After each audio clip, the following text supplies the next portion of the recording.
And it's like with houses, where houses are just unaffordable when you compare house prices to incomes. Same thing with cars. I mean, if you have to have an $1,100 car payment in order to get yourself into one of these new vehicles, most people are going to say, no, that's what I pay on my house. I'm not going to pay that much on my car. So we've kind of reached the limit for that segment of the consumer market too. So that's another recession indicator. And we could go on and on about with recession indicators. Just fill up the show with those things because it does feel like we're getting there. You're listening to Kerry Lutz's Financial Survival Network, where you get valuable information you just can't find anywhere else. To thrive in today's trying times, you need the Financial Survival Network, now more than ever. Go to financialsurvivalnetwork.com and get your free newsletter and gift. Financial Survival Network, now more than ever.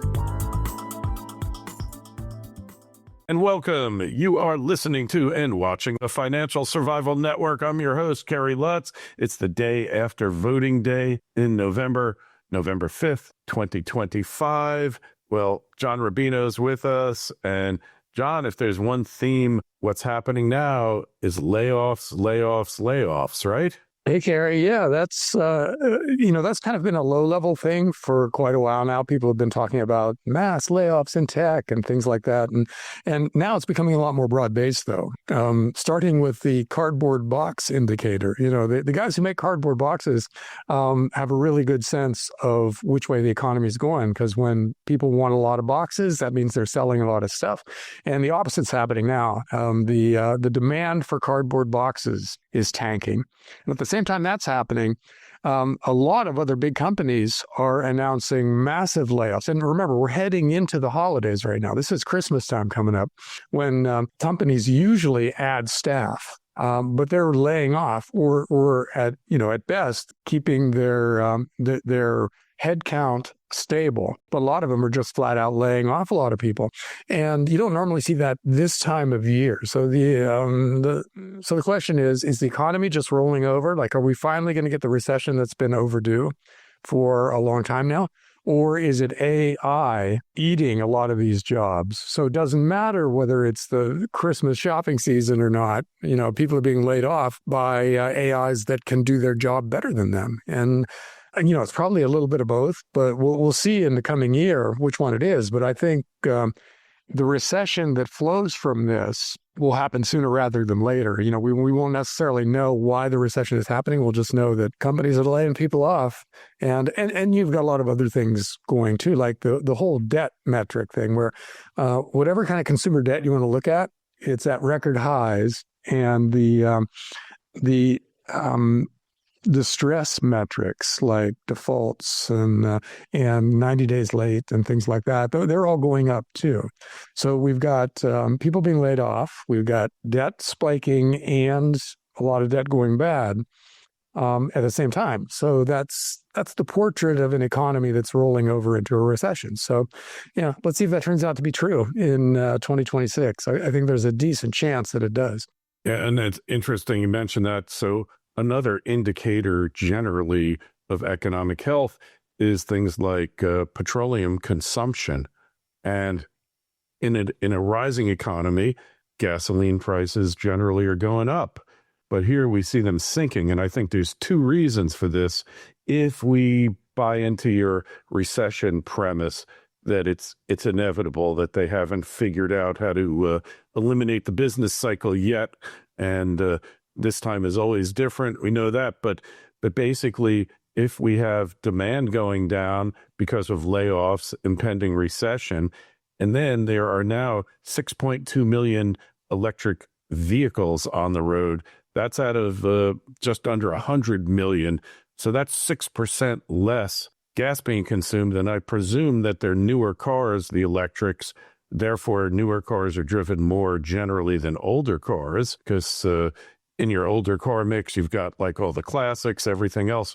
Anyway, I'm meandering here, but the point is we got a double barrel recession coming. It's less petroleum consumption and less employment, which is driving that price of oil going down. It's at $60 a barrel. Trump heralds that as a great accomplishment, but it could be an indicator of something that he doesn't want to think about. We know the other thing regarding oil and cars and things like that is that the car market is starting to roll over. CarMax, the big used car online dealer, just reported horrible numbers and their stock tanked. And there are all these videos online now where guys are walking around car dealerships and going, look to the horizon. It's Dodge pickup trucks. Nobody's buying these things, stuff like that. And the consensus among those guys who are on the ground doing their own research is that the used car market is kind of imploding right now. And the new car market is just way overpriced. Cars just got extremely expensive because of all the bells and whistles. Like, for instance, I have a Toyota Tacoma pickup truck. And the newest version, the 2024s, they were completely redesigned and they've got massive technology upgrades and everything. And they didn't sell well at first at all, because nobody wanted to pay $20,000 for a pickup truck. They knew how much a pickup truck was supposed to cost, and here the Tacomas are coming out $20,000 more or more. It made more than $20,000 in some model configurations. And it's like with houses, where houses are just unaffordable when you compare house prices to incomes. Same thing with cars. I mean, if you have to have an $1,100 car payment in order to get yourself into one of these new vehicles, most people are going to say, no, that's what I pay on my house. I'm not going to pay that much on my car. So we've kind of reached the limit for that segment of the consumer market too. So that's another recession indicator. And we could go on and on about with recession indicators. Just fill up the show with those things, because it does feel like we're getting there. Yeah, it certainly does. And it's about time, because the purpose of recessions get rid of excessive speculation, right? In the Austrian frame. That's why we have these things, because rates are too low, reckless investments, and what happens? The chickens come home to roost, and then we have a recession to eliminate all that excess speculation. One thing I want to point out, it's not on our list, but I think it's really important. Vegas is in the pits. No one's going to the place because it's gotten like $28 for a bottle of water. And they say, well, we're just catering to the exclusive crowd, the whales, the people that could drop 6 figures and up on a weekend and not think twice about it. I'm not buying it. I think it used to be a great deal. You could go on a great vacation in Vegas, spend hardly anything, and whatever you lost at the tables, and if you didn't play the tables, you came out ahead. Buffets, you could feed the whole clan, a family of 5 for like $50 and leave a generous tip and still have money left in your pocket. Now it's $100 a piece for a low-level buffet, and there's just no value left in that town. And as a result, that town's in a recession, and Vegas is always a leading indicator for recessions throughout the rest of the country, because gambling is purely discretionary. You don't have to gamble unless you're a compulsive gambler, then you can't stop. But that's not the visitor count. That's 10, 20% of the total people gambling are out of control, but the rest are just there to have fun. So that is a troubling statistic. And I wonder what's doing with cardboard boxes in Vegas. Does that mean there's less homeless people living in them? Is that what's going on? Yeah, I was going to say there would still be cardboard box demand in Vegas, because people need somewhere to sleep if they get thrown out of their job as a blackjack dealer or whatever. But Vegas priced itself out of existence. It'll be interesting to see if it even exists 5 years from now in its current form, because that's another thing where you see a lot of videos online of people walking around Vegas going, look, there's nobody on the street all the way to the horizon. There's not a single person here, and it's Saturday. Yeah. So, yeah. But that was just a stupid marketing mistake on Vegas's part. because some casinos can cater to whales, but the whole town can't do it. So yeah, and the thing about Vegas is that its water situation is really precarious. It's on the verge of running out of water because the lake that feeds it, the level of water is dropping to below the pipe, that takes water out of the and so Lake Mead. So that's Lake Mead, and that's a separate thing. If water has to be what's that word where you just let some people have it and not other people? Ration. Anyhow, rationed. If water has to be rationed, then that means it's the farmers versus the casinos. Yeah. Well, the casinos are going to win. You know that. Well, I actually did a Substack post on the whole water in the Southwest thing. And that was kind of the conclusion that the research came to, is that, a lot of these places where the water is running out farm the desert. Yeah. And, you should never be doing that in the first place. But now the water's running out. So the question is, do the cities get starved, or do the farmers just have to go into other kinds of farming? And the demographics, the political demographics, make it really clear that there are way more people in the cities. So they're going to vote for the farmers to lose their water rights and keep the water flowing for cities. And it works. The math works. If you make the farmers stop farming, then there's plenty of water left over for the cities. Anyhow, this is a big digression, but it's an interesting part of the story. Well, what you're describing is the movie Chinatown. Remember? Where I've never seen that movie. It's one of the greatest movies ever made, because it's all about Mulholland and basically stealing all the water, doing a pipeline from the farmers in the north to feed growing Los Angeles. And if it hadn't been done that way, Los Angeles would be a fraction of itself, because Los Angeles is desert.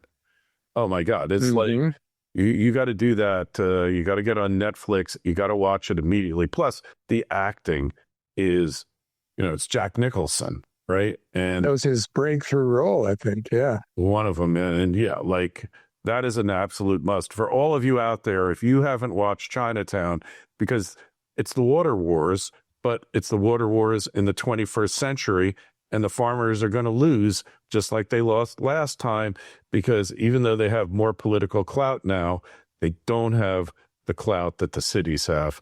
But, I guess the concept of a city and why it originally came about and why it exists now, I think that's something that we really have to rethink, John, Yeah, there's an awful lot about this society that's been able to exist and to flourish because of the easy money and really easily accessible natural resources. So if the water's running out and the money's running out, then things have to change in a big way.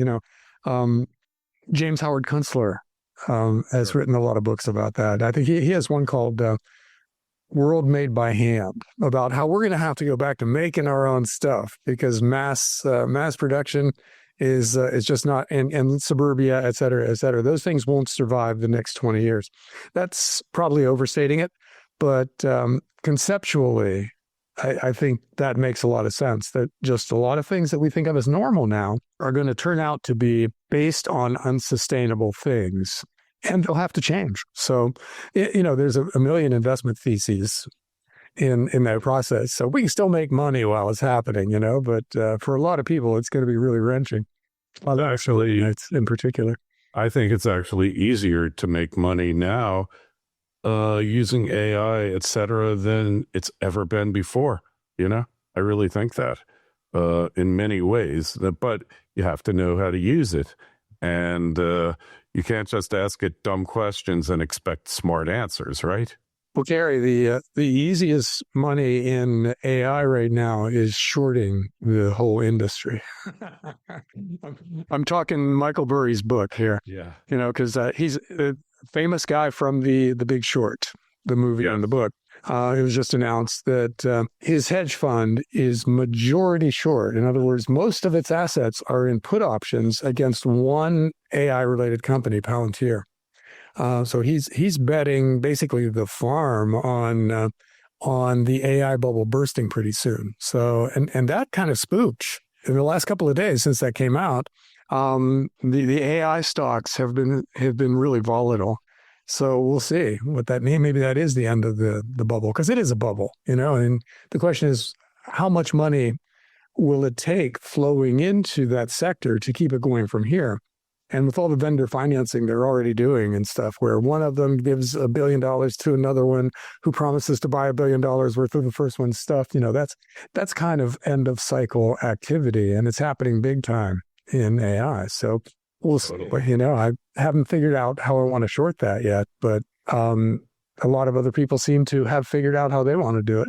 Yeah, it's well, I don't mean to be laughing, but we've seen this movie before. And the movie never changes, and it always ends the same way, right? Always, where there's a few winners and a lot of losers. But you want to avoid shorting the winners. That's the tricky thing. Like I shorted Tesla 3 or 4 times on its. I remember. And made money the first couple of times from the fluctuations where they went up and they corrected, and that was fine. But the last time around, I just had to bail with a loss because it didn't correct. Yeah. And since that time it's gone way up. And I actually looked at how to short NVIDIA earlier in its process. And luckily, you couldn't use options to short it because the premiums on put options on NVIDIA were just astronomical. There was no way to make that math work. So luckily, I never did short that. But, the NASDAQ right now just seems like a classic. It seems like a 1999 .com bubble kind of market where the leadership is so narrow. There's now 7 companies that is rings that they well they come up with true names for them plus Tesla. But so it's those companies supporting the entire global economy. And last time that happened, it was 1999 with the .coms. And this time, some of those companies have real sales and they're making real money, but they're also doing that vendor financing thing where they owe each other insane amounts of money. Yeah, NVIDIA. Yeah. Well, it only takes one AI company, a builder of AIs, to go bankrupt and not pay NVIDIA back. And then the whole show falls apart because all of a sudden everybody's watching this and going, oh, I see what they were doing. Yeah, all right, I'm out. And that could happen. I've got the theme. What sets off the next recession, depression is a huge AI company. Everything's going great. The money's pouring in, but then they get this huge electric bill that they can't afford. So the power company shuts off the lights and the data warehouse goes dark, and then they're out of business, and that sets off a whole chain reaction, kind of like what happened in Kuwait, I think in the early 90s, where they were all giving each other post-dated checks to buy stock, and then somebody actually tried to cash one of those checks that came due. And I think they've been on budget plan with the utilities, and eventually they'll come off that budget billing, that level billing, and then they'll get hit with the bill, and that'll be the end of the AI boom. Yeah, that's a completely reasonable way for it to go. I mean, you look at OpenAI, for instance, they have obligations of hundreds of billions of dollars and revenue of tens of billions of dollars, not even earnings, just revenue. So their debt is 10 times their revenue, and it's not clear they're making any money. Oh no, they're not making money. They're actually losing money. So you got a lot of profiles like that in the AI space right now, any one of which can blow up. So we'll see. On the other hand, it can keep going for 5 more years and bankrupt all the shorts before it finally blows up. So don't try the Michael Burry strategy at home, folks. Okay, just because he did it doesn't mean he has lots of other money. He can survive that. But a little bit of shorting, nibbling at some put options on these things, not a bad idea at all. Yeah, don't go selling the miners short though. Your silver and your gold miners. This little correction, algorithmically induced correction, it's not real. You just see premiums go up. Silver was at 54. Now it's at 48, close to 48. They knocked it down. 47 looks like the floor now for silver, John. Well, with precious metals, like with any bull market, you need to watch the underlying circumstances that made it a bull market in the first place.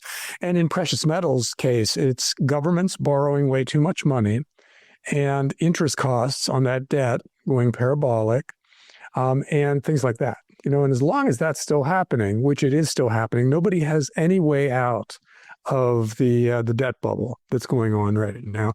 Then gold and silver, which are the kinds of money that you move into when people are moving out of the currencies that are being inflated away, they'll go up, or at least they'll be solid and stable. And then the mining stocks will do well too. So gold and silver physical, really high quality mining stocks, and the physical ETFs are all still great investments, even if they squiggle in the short run, even if they have a little more of a correction.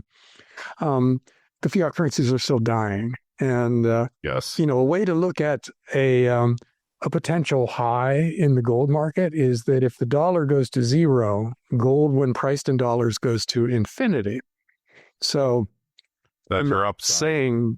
Yeah, there's your upside, that infinity in the currency that you're using to make that measurement. So ride it for a while. This is going to be an epic bull market going forward, even starting from today's prices. I've been buying up, and then we're going to have to cut it short, but I've been buying up 40% silver Kennedy $half. I was doing it 3-4 months ago. I was buying them at 10% below melt value.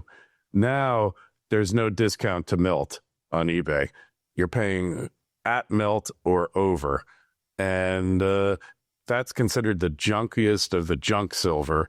And yet it is now not so much junk. So that's something you got to be aware of. Hey, government shutdown. We could talk about that for a while. Have you been affected by the government shutdown yet, John?